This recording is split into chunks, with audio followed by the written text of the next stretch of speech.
안녕하세요. 모모수입니다. 오늘은 초등학생을 위한 150년 하버드 글쓰기 비법이라는 제목의 글쓰기에 관한 책을 한 권 더 살펴보도록 하겠습니다.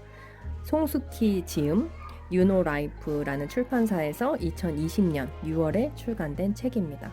글쓰기에 관한 또 다른 책을 한 권 더 살펴봤어요. 이 책을 봤는데 이 책이 도움이 돼서 소개를 해드리려고 합니다. 보통 초등 글쓰기에 관해서 얘기를 하면 일기쓰기나 독후 감상문에 관한 쓰기에 관한 내용들이 있는데 이 책은 약간 다른 글쓰기에 대해서 제안을 해주고 있어요. 논리적인 글쓰기에 관한 포인트에 대해서 좀 짚어주고 있습니다. 하버드 글쓰기의 비법이 무엇인지 또 지금부터 살펴보도록 하겠습니다. 이제 시작 부분에서는 국어 실력이 곧 생각하는 힘이라는 얘기를 해주시면서 초등학교 4학년의 글쓰기 골든타임이라고 합니다. 그래서 초등학교 4학년 때부터 글쓰기를 본격적으로 시작하는 거에 대해서 많은 책들이 공통된 의견을 가지고 있는 것 같아요. 그래서 논문이나 리포터 쓰기 같은 학구적인 글쓰기가 아니라 핵심을 빠르고 명료하게 전달하는 논리적인 글쓰기에 관해 알려주시는 책입니다. 국어 실력이 진정한 경쟁력이고 또 글을 쓰는 거는 곧 생각하는 힘이 된다고 하시면서 초등학교 4학년 때 매일 10분 4문장으로 글쓰기 시작하는 거를 추천을 해주고 계세요. 미국에서 어쨌든 명문 대학이고 그 고급 엘리트들이 이제 미국에 이끌어 나가는 이제 중요한 인재들이 될 거잖아요. 그래서 학생을 사회 각계각층의 리더로 키워내는 방법에 대해서 하버드에서 리더에게 필수적으로 요구되는 탁월한 사고 능력을 길러주는 방법으로 글쓰기를 사용하고 있다고 하시면서 하버드에서 계속 사용되고 있는 글쓰기 포인트에 대해서 너무 잘 설명을 해주셔가지고 정말 큰 도움이 됐습니다.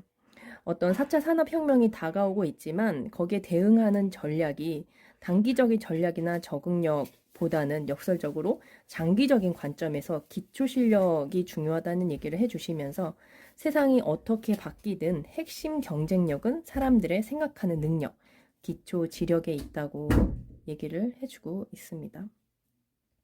그래서 논리적인 사고력을 어떻게 키워줄 것인가?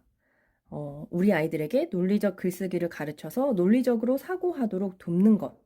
그리고 초등학교 때부터 논리적으로 생각하고 표현하고 소통할 수 있게 된다면 우리 아이들도 융합 사고력을 가진 하버드급 리더로 자라날 수 있다는 얘기를 해주고 있어요. 글쓰기를 가르치면 생각을 만들고 정리하게 되고 또 그 생각을 표현하고 전달하는 데 능숙해지면서 공부머리가 저절로 좋아진다고 하면서 그래서 그 방법으로 오레오 글쓰기에 대해서 얘기를 해주고 있어요. O-R-E-O. 그래서 오레오 방법이라고 소개를 해주고 있는데 O는 처음 O는 opinion, 의견을 주장합니다. 그리고 R, reason, 이유를 설명합니다. example, 사례와 예시를 듭니다. 다시 O, opinion, 의견을 강조합니다. 이렇게 논리적인 글쓰기에 관해서 간단하게 4문장부터 연습을 해나가는 방법을 얘기를 해주고 있어요. 그래서 재능은 타고나는 것이 아니라 연습으로 개발될 수 있다면서 이렇게 꾸준히 하는 것이 좋겠다는 얘기를 해주고 있고 손흥민 선수의 예를 들고 있어요. 손흥민 선수의 아빠가 기본기를 다지는 것이 기술을 배우는 것보다 훨씬 중요하다고 생각해서 어린 시절에 유소년 축구 교실을 보내지 않았다 그래요. 아들과 함께 공을 갖고 재미있게 놀 수 있도록 공에 익숙해지는 시간, 그런 시간을 많이 어린 시절에 가졌다고 합니다. 그래서 초등학교 교육에서 진짜 중요한 거는 그 정서, 공부 정서, 어떤 과목이라든지 글쓰기, 여기 책은 지금 글쓰기잖아요. 그럼 글쓰기에 관한 정서를 좋게 하는 게 정말 좋겠다는 얘기를 해주고 있고, 글쓰기에 내가 자신감을 가지고 좋은 기분을 갖게 하는 거는 가정에서 많이 가능하다고 얘기를 해주고 계세요. 이게 엄마표 수학이나 엄마표 영어랑 연결되는 이야기들인 것 같아요. 그래서 어쨌든 초등학교 때는 재미있게 그것에 익숙해지고 많이 노출되어지는 게 좋겠다는 그런 생각이 드네요.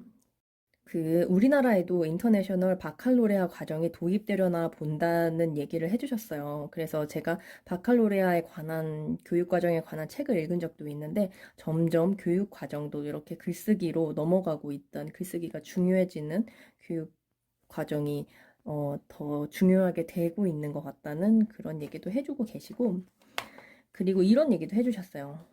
정신건강의학과 전문의 전미경 교수님은 자존감에 대해서 자존감은 감정 상태가 아니라 생각하는 능력이라고, 자율적인 존재로 살아가기 위한 사고 능력이 곧 자존감이라고 말씀하셨다 그래요. 그래서 어쨌든 이분은 초 4학년부터 6학년까지는 오레오 방법으로 4문장 하루 짧은 시간 동안 글쓰기 연습을 매일 할 수 있도록 좀 연습을 하고, 중학교 1학년이 됐을 때는 자유학년제 때 좀 여유가 있을 때 글쓰기에 확 투자를 하라는 얘기를 해주고 계세요. 그래서 중학교 1학년 정도 됐을 때는 600자 정도의 에세이를 좀 버거운 목표를 설정하고 도전해 보는 게 좋다는 얘기를 해주고 있습니다. 그래서 어쨌든 거의 모든 엄마가 교육하는 거에 있어서 나오는 내용인데, 가르치지 말고, 첨삭하지 말고, 좋은 점을 말해주고, 궁금한 것을 질문해주고, 긍정적으로 제안해주고, 이렇게 내용들이 있고요. 그리고 평소에 생활할 때에도 결론은요, 왜냐하면, 이유는요, 근거는요 하는 요 단어들을 많이 말할 수 있는 그런 분위기가 좋겠다는 얘기를 해주고 있어요. 그러면 하루 10분 글쓰기를 어떤 식으로 하는지 그 예를 한번 들어볼게요. 예를 들면 이런 거요. 자기소개서를 이 오레오 방식으로 쓴다고 하면 처음에 의견은 나는 이러이러한 지원자이다. reason, 내가 이러이러한 지원자라고 말하는 이유는 이것이다. 예를 들면 나는 전에 이러이러한 경험을 했다. 그래서 나는 이러이러한 인재다. 이렇게 쓰는 거죠. 예를 들면 나는 적응이 빠른 사람이다. 왜냐하면 나는 무엇이든 빨리 배워 내 것으로 만들기 때문이다. 예를 들어 대전에서 서울로 전학했을 때 일주일에 친구를 3명이나 사귀었다. 나는 이러한 적응력으로 회사 업무에 빠르게 적응할 것이다. 이렇게 예를 쓰는 거. 그래서 아이가 글을 잘 쓸 수 있다는 거는 곧 생각을 잘 한다는 거고, 논리적으로 다른 사람을 설득하는 기술이기도 하고, 이 세상을 살아가는데 큰 무기가 될 수 있다는 얘기를 해주시면서 짧게 초등학교 때부터 글쓰기에 할 수 있는 방법에 대해서 이렇게 제시를 해주셨어요. 저는 좀 논리적인 글쓰기에 관해서 생각을 안 했었거든요. 근데 그런 부분이 더 중요할 수 있겠다, 이런 포인트를 좀 찾을 수 있었습니다. 여러분 새해 복 많이 받으세요. 감사합니다.